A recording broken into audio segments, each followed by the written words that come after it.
ribuan karya lahir di dunia digital.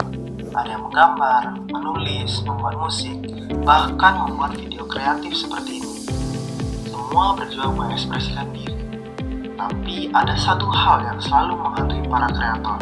Ketika karya mereka diambil begitu saja, tanpa izin, tanpa penghargaan, seolah-olah itu tidak berarti apa-apa. Dan hari ini, kita akan melihat salah satu kasus nyata dari dunia digital. Kasus yang mungkin pernah juga kamu lihat, atau mungkin tanpa sadar kamu pernah lakukan. Hari ini kami melaporkan sebuah kasus yang mengejutkan. Seorang kreator muda mengunggah ilustrasinya hasil kerja keras selama berjam-jam. Namun, hanya dalam 15 menit, karya yang sama juga meraih Indonesia Art by Me.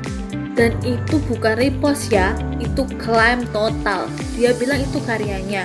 Bahkan watermarknya dihapus, diganti filter, dan diberi stiker untuk menutupi tanda tangan asli kreatornya. Yang lebih ironis, unggahan palsu itu justru viral.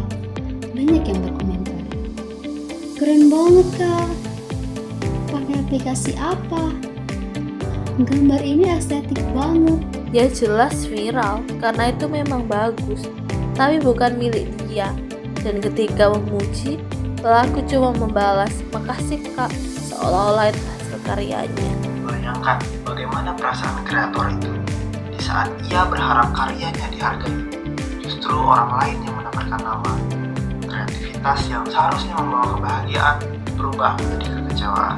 Korban sempat menulis pesan bahwa ia kehilangan semangat untuk membuat karya. Ia merasa tidak ada gunanya berusaha, tidak ada yang tahu dia penciptanya, tidak ada kredit, tidak ada penghargaan. Inilah dampak paling berbahaya dari pencurian karya digital. Bukan cuma soal hak cipta, tapi mematikan semangat kreator. Tanpa kreator, dunia digital akan penuh repost, bukan karya asli. Etika bermedia sosial adalah dasar yang harus dimiliki semua pengguna internet. Etika bukan hanya tentang bersikap sopan. Etika digital adalah bagaimana kita menghargai jerih payah orang lain. Pada dasarnya, ada 3 prinsip sederhana dalam etika bermedia sosial.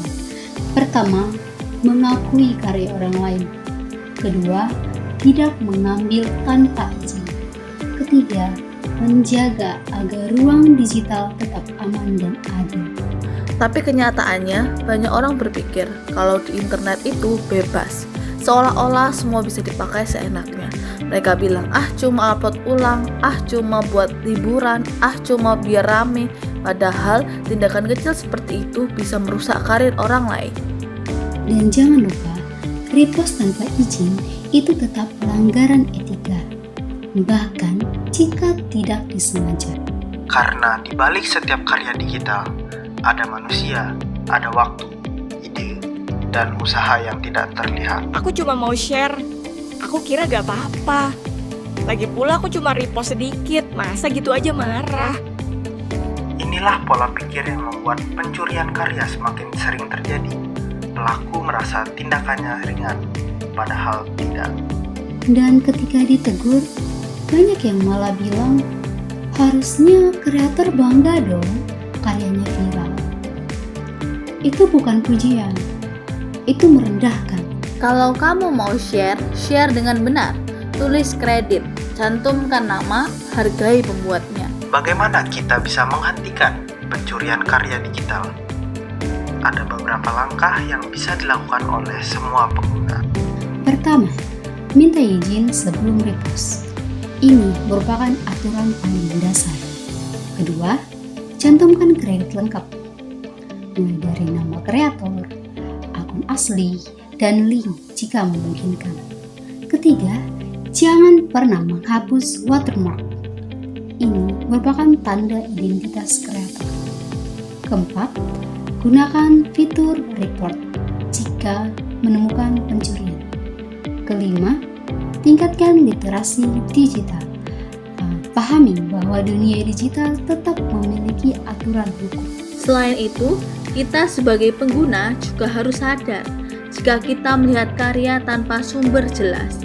Jangan langsung share, tanyakan dulu, ini punya siapa, ini aman untuk dibagikan, karena setiap share tanpa sumber, kamu ikut memperbesar masalah. Media sosial bukan hutan liar. Ada etika, ada hak, dan juga ada aturan.